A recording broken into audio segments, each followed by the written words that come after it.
अल्हम्दुलिल्लाह वस्सलातु अला रसूलिल्लाह। फजर की सुन्नतें जमात खड़ी होने के बाद पढ़ने के सिलसिले में उलमा का इख्तिलाफ है।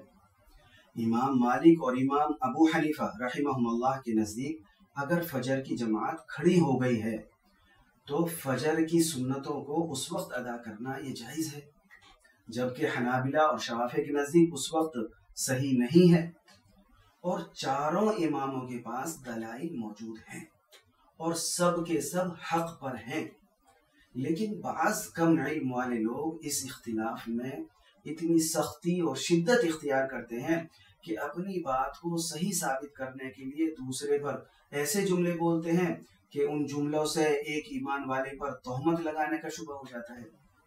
मसलन अगर कोई जमात खड़ी होने के बाद सुन्नत पढ़े तो ये बात कहना कि फ़र्ज छोड़कर सुन्नत पढ़ रहा है, इस जुमले से एक मुसलमान पर फर्ज छोड़ने की तोहमत लगाने का शुबा है, इसलिए कि वो सिर्फ सुन्नत पढ़कर घर नहीं जाएगा बल्कि फर्ज भी पढ़ेगा और जमात से पढ़ेगा। और इस बात को वो कहने वाले भी जानते हैं कि ये शख्स सिर्फ सुन्नत पढ़ने के लिए मस्जिद नहीं आया है बल्कि फर्ज भी पढ़ेगा। या ये जुमला बोलते हैं कि जमात छोड़कर सुन्नत पढ़ रहा है, हालांकि वो जमात भी नहीं छोड़ेगा बल्कि जमात से फर्ज नमाज पढ़ेगा, इसलिए कि जमात के छूटने का अगर खौफ हो फिर किसी के नजदीक भी सुन्नत पढ़ने की इजाजत नहीं है। इसलिए कि इमाम अबू हनीफा के नजदीक भी अगर इतनी भी उम्मीद हो कि जमात के साथ कायदा आखिरा में शामिल हो जाएगा तो जमात की सफ़ों से हटकर दूर सुन्नत पढ़कर जमात में शामिल हो जाए, वरना सुन्नत बिल्कुल छोड़ दे। इसलिए कि कायदा आखिरा में शामिल होने वाले को भी तमाम उलमा के नजदीक जमात के साथ नमाज पढ़ने का सवाब मिलेगा। अलबत्ता ये कह सकते हैं उस शख्स को जो जमात खड़े होने के बाद सुन्नत पढ़ रहा है कि जमात की एक रकात छोड़कर सुन्नत पढ़ रहा है।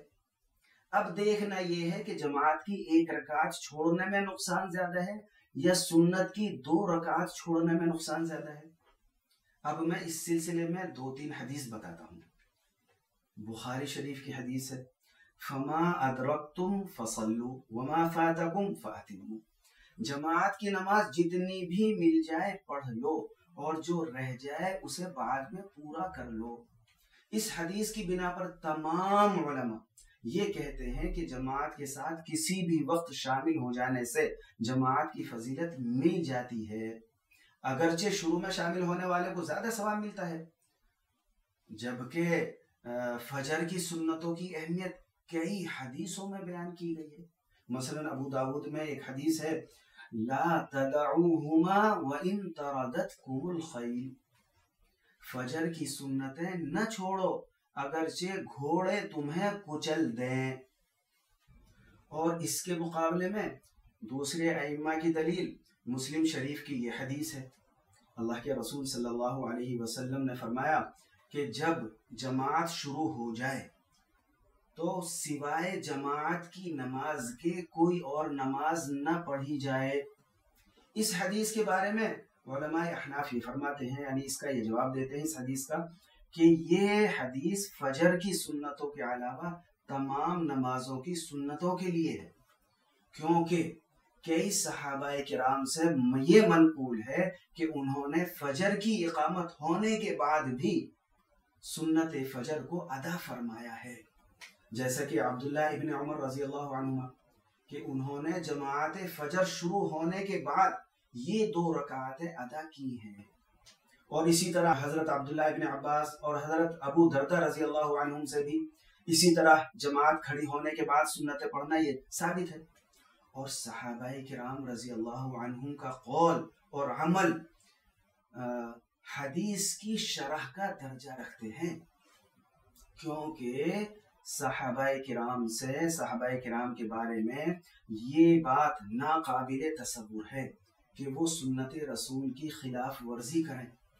इसी वजह से चारों इमामों में से इमाम अबू हनीफा और इमाम मालिक रहमहुल्लाह के नज़दीक फजर की जमात खड़ी होने के बाद भी ये फजर की 2 सुन्नतें अदा की जाती हैं। अब रही ये बात कि फजर की सुन्नतें अगर छूट जाएं तो इनको कब पढ़ा जाएगा? अहनाफ के नजदीक सूरज निकलने के बाद पढ़ सकते हैं। तिरमिज़ी शरीफ की हदीस है, अल्लाह के नबी सल्लल्लाहु अलैहि वसल्लम ने फरमाया, जिसकी फजर की 2 रकात सुन्नत छूट जाए उनको सूरज निकलने के बाद पढ़ा जाए। जबकि बाज़ उलमा के नजदीक फजर के फराइज के बाद भी पढ़ सकते हैं। वो ये हदीस बयान करते हैं, ये हदीस दलील में पेश करते हैं। वो हदीस ये है, हजरत कैस रजी अल्लाह अन्हु ये फरमाते हैं, मैंने अल्लाह के नबी सल्लल्लाहु अलैहि वसल्लम के साथ फजर की नमाज पढ़ी। नमाज के बाद मैं सुन्नत पढ़ने लगा। आपने फरमाया, कैस रुको, तुम 2 नमाजें साथ पढ़ने लगे हो क्या? मैंने कहा, ए अल्लाह के रसूल सल्लल्लाहु अलैहि वसल्लम, मेरी फजर की सुन्नतें छूट गई हैं, उनको पढ़ रहा हूँ। तो आपने फरमाया, फला इज़न, फला इज़न। इस जुमले के 2 मतलब हैं। एक मतलब तो ये है फिर कोई हरज नहीं है, पढ़ लो। दूसरा मतलब ये है फिर भी नहीं, यानी नहीं पढ़ो। तो ये हदीस 2 मतलब की वजह से दोनों की दलील बन सकती है, लेकिन जायज न होने वाला मतलब ज्यादा ठीक लगता है, क्योंकि वो दूसरी हदीस के मुताबिक है जिसमें अल्लाह के नबी सल्लल्लाहु अलैहि वसल्लम ने ये फरमाया था कि फजर के बाद सूरज निकलने तक नमाज न पढ़ो, यानी फजर के बाद सूरज निकलने तक नमाज पढ़ने से अल्लाह के नबी ने रोका है। और फिर इस हदीस के अंदर एक ज़ौफ ये भी है, वो ये है कि ये हदीस मुरसल है, इसकी सनद अल्लाह के नबी सल्लल्लाहु अलैहि वसल्लम तक नहीं पहुंचती है।